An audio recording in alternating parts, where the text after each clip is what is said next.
નમસ્કાર, સત્યપુંજમાં આપનું સ્વાગત છે. હું છું લવજી કશ્યા. ગીર ગંગા ટ્રસ્ટ દ્વારા સૌરાષ્ટ્રભરમાં ચાલી રહેલી ઘનિષ્ઠ જળ સંચય માટેની કામગીરી. ગીર ગંગા ટ્રસ્ટ દ્વારા સૌરાષ્ટ્રભરમાં ચાલી રહેલી ઘનિષ્ઠ જળ સંચય માટેની કામગીરી. રાજકોટનું ગીર ગંગા ટ્રસ્ટ અને તેના પ્રમુખ શ્રી દિલીપભાઈ સખિયા કાળા તડકાના પણ ગામ ગામ ખૂંદી જળ સંચય કરવા માટે લોકોને પ્રેરણા આપી સાથે જોડી જળ સંચયનું અદ્ભુત કામ કરી રહ્યા છે. પાલીતાણા તાલુકાના લોહીચડા ગામે તળાવ ઊંડા ઉતારવાના આરંભ પ્રસંગે દિલીપભાઈ સખિયા, દાતા અનુભાઈ તેજાણી, ભાજપ આગેવાનો ગોપાલભાઈ વાઘેલા, નાનુભાઈ ડાખરા, નાગજીભાઈ વાઘાણી, કપિલભાઈ લાઠિયા, હીરાભાઈ સહિતના આગેવાનો તથા ગામના ગણેશભાઈ રવાણી, વિનુભાઈ, ભરતભાઈ, પૂર્વ સિંચાઈ ઇજનેર નારણભાઈ ગોયાણી હાજર રહ્યા હતા. આજે એક સરસ મજાના ખાતમુહૂર્તનો પ્રોગ્રામ છે. દેશના વડાપ્રધાને એક સૂત્ર આપ્યું છે, જલ સંચય જન ભાગીદારી. આ સૂત્રને સાર્થક કરતી સંસ્થા ગીર ગંગા પરિવાર ટ્રસ્ટ, જે સૌરાષ્ટ્રની અંદર જળ સંચયનું ખૂબ મોટું કાર્ય થઈ રહ્યું છે, એના ભાગરૂપે આજે આપના જ કેન્દ્રીય મંત્રી શ્રી મનસુખભાઈ માંડવિયા, એનો વિસ્તાર છે જે પાલીતાણા, જે જૈન ધર્મનું તીર્થ સ્થાન કહેવાય છે. આ તીર્થ સ્થાનની અંદર પણ આજે ગીર ગંગા પરિવાર ટ્રસ્ટ અને અહીંના દાતાઓના સહયોગથી એક સરસ મજાના જળ સંચયના કામની શરૂઆત થઈ છે. આજુબાજુના 2-4 ગામની અંદર અમારા અહીંના આગેવાન છે હીરાદાદા, અને એના નેતૃત્વમાં આજુબાજુના 4-5 ગામમાં તો કામ ચાલી રહ્યું છે. પણ આજે અમારી વચ્ચે ઘણા બધા રાજકીય આગેવાનો આવ્યા છે, માર્કેટિંગ યાર્ડના ચેરમેન છે, જિલ્લા પંચાયતના સદસ્ય છે, અને ખાસ જે ભ્યામાસા જેવા અમારા સિહોર તાલુકાના આજે આગેવાન અમારી પાસે અનુભાઈ તેજાણી આજ મારી સાથે રહી આજુબાજુના વિસ્તારમાં જે 7-8 ગામમાં જળસંચયના કામ આવે છે એની વિઝિટ પણ કરી છે. મિત્રો, પાણી કોઈ બનાવી શકતું નથી, પણ ધારે ને તો દરેક વ્યક્તિ પાણી બચાવી શકે છે. આ વિસ્તારની સરસ મજાની અહીંયા ઉત્તર બુનિયાદી સંસ્થા ગાંધી સાહેબ ગાંધીભાઈ ખૂબ સરસ મજાનું નેતૃત્વ કરી રહ્યા છે. ખૂબ મારી સાથે પણ શાંતિથી એને કીધું કે આ વિસ્તારમાં કંઈક કરવું છે. આ એક એવું જગ્યા છે કે ઓલી બાજુના રોડથી આ બાજુના રોડ લગીમાં આ હમુરો અહીંથી ઓહરવું 10-20 કિલોમીટર લગી 20-25 ફૂટ ઊંડું એકવાર કરી નાખે ને ઓહર લગી જિંદગીમાં આ વિસ્તારમાં કોઈ દુષ્કાળ ન પડે. આપણે તૈયારી કરી કે આ વિસ્તારની અંદર પાણી ન ઘટવું જોઈએ. સૌરાષ્ટ્રમાં 25 ઇંચ વરસાદ પડે ને તો આ લગીનું એક ટીપું પાણી દરિયામાં ન જાય ને એ આપણા બધાની જવાબદારી છે. હું તો આગેવાનોને કહું છું કે પોતપોતાના ગામમાં 25 ઇંચ વરસાદ પડે તો આ લગી ગામનું પાણી જો બહાર નીકળે ને તો આમ ગામના આગેવાનોની દીર્ઘ દ્રષ્ટિમાં કાંઈક ને કાંઈક ખામી છે, આ ખામી સુધારવાની છે. મિત્રો, પાણી બચાવવાનું છે. આ કાર્યમાં ચાલો આપણે બધા સહભાગી થઈએ. અને આજે અમારા લોહીસાડા ગામની અંદર આ ડેમનું ખાતમુહૂર્ત છે.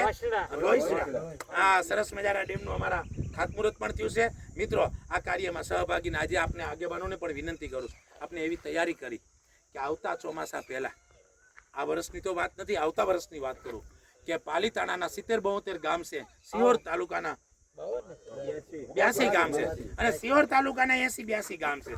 તો આ બંને તાલુકામાં આવતા વર્ષે એક તાલુકામાં કામ કેમ ન થાય, એક પણ ગામ બાકી ન રહે, તેના માટેની પણ દરેક ગામની અંદર કામ થાય એવી પણ તૈયારી કરશું. મિત્રો, વિશેષ કાંઈ નહીં, પણ આ કાર્યમાં બધા જોડાય એવી અભિલાષા સાથે ભારત માતા કી નર્મદા માતા કી.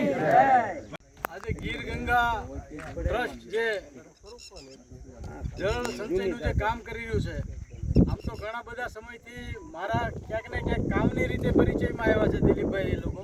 કેમ કે હું ટોડા થઈને નીકળતો હતો ત્યાં જે ઘણા બધા સમય પહેલાં એમણે ચેક ડેમો બનાવ્યા છે, વૃક્ષો વાવ્યા છે, અને કેમ પાણીને રોકી શકાય એવા પ્રયાસો એણે ઘણા બધા સમયથી કર્યા છે. પણ અત્યારે જ્યારે મોટા ફલક ઉપર એ લોકો કામ કરી કે 200થી વધારે જે જેસીબી મશીન, હિટાચી મશીન આખા સમગ્ર સૌરાષ્ટ્ર પંથકમાં જે રીતે તળાવો ઊંડા કરવા માટે ને જળ સંચય માટે કામ કરી રહ્યા છે, એ માટે એ ટ્રસ્ટને ખૂબ ખૂબ અભિનંદન આપણે આપીએ. અને અનુભાઈ તેજાણી જે અમારા સિહોરમાં તો ખૂબ બધા મોટા જે સામાજિક રીતે કામ કરવા માટે દાતા છે, ઉઢણા અને આસપાસમાં તો એણે વૃક્ષારોપણને એવું બધું કરીને ખૂબ મોટા પૈસા આપ્યા છે. ત્યારે એ પણ આ જળ સંચયના કામમાં જોડાય છે. 1 મિનિટની નવરાઈ નથી હોતી, એની બદલે અહીંયા આવીને આપણી વચ્ચે જે આ તડકાના ઉભા રહે, તો એના માટે આપણે અનુભાઈને વધાવવા જોઈએ અને અનુભાઈને અભિનંદન આપવા જોઈએ. બીજી સૌથી મોટી વાત છે, એક મારે ત્યાં આવ્યા હતા રાજેન્દ્રસિંહ અલવરવાળા, જે જળ સંચય માટે ખૂબ મોટું કામ છે, એનું મેક્સેસ એવોર્ડ એને મળ્યો છે. તો એણે મને એક પ્રશ્ન કર્યો હતો કે નાનુભાઈ, આ જળ સંચયનું કામ છે, મથુરભાઈ સવાણીને એણે ઉપાડ્યું પછી બંધ કેમ થઈ ગયું? એટલે મેં ઘણા બધા એવા મારી અનુકૂળતા મુજબના જવાબ આપ્યા કે કદાચ ને કામ પૂરું થઈ ગયું હશે, તો કે કામ તો 100 વર્ષ બીજા જાય તો પૂરું થાય એવું નથી, આવતા 100 વર્ષ હાલે તો કામ પૂરું થાય એમ નથી, પણ બીજી પેઢી તૈયાર નથી થઈ. જળ સંચય કરવા માટે જ્યારે કેશુબાપાએ અને મથુરભાઈ સવાણીએ જે કામ ઉપાડ્યું, પણ એક વખતનું કામ કર્યા પછી બીજી પેઢી તૈયાર ન થઈ. એટલે આજે અહીંયા વાત કરીએ તો દિલીપભાઈ ને એ કામ કરવા આવ્યા છે, અનુભાઈ આપણને પ્રોત્સાહન આપવા આવ્યા છે, પણ જો બીજી પેઢી તૈયાર નહીં થાય તો ગણેશભાઈ ગાંધી જાય એની હારે તળાવ વયા, નાનુભાઈ ડાકરા જાય એની હારે તળાવ વયા, તો બીજી પેઢી તૈયાર થવી પડે. બીજી પેઢી તૈયાર થાય અને એકે એક ઘરે ઘરમાં આપણે જે બોર છે, રિચાર્જ બોર આપણા, તો બોર પણ રિચાર્જ થાય. 500, 700, 800 ફૂટ ઊંડા બોર વહી ગયા છે, પાણી થતું નથી, વચ્ચેથી પાણી આવ્યું હોય તો તળમાં વહી જાય છે. તો એવા જે બોર છે એ પૂરી દેવા જોઈએ. તળાવ આપણા જે ખેતરોમાં છે, તો ખેતરોમાં નાના નાના જે પાણી વહી જાય છે ત્યાં નાના તળાવ બનીને પાણી જમીનમાં જાય. આ બધા પ્રકારના જળ સંચયના કામો આપણે કરીએ તો આગામી દિવસોમાં કીધું એમ અહીંયા 100 વર્ષ સુધી દુષ્કાળ ન પડે એવી પરિસ્થિતિ આપણને આપણે ઊભી કરેલી મળશે એવી બધા પાસે આપણે અપેક્ષા. અમે તો કામ કરીએ જ છીએ, પણ બધા લોકો કામ કરે.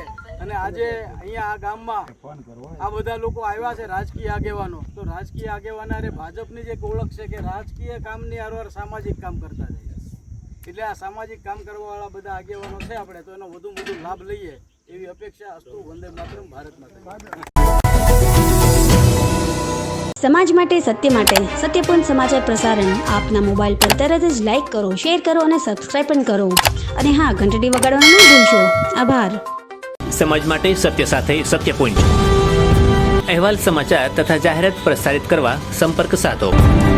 સત્યપુંજ સમાચાર પ્રસારણ, લબ્ધિ કોમ્પ્લેક્સ, તાલુકા પંચાયત સામે, સિહોર.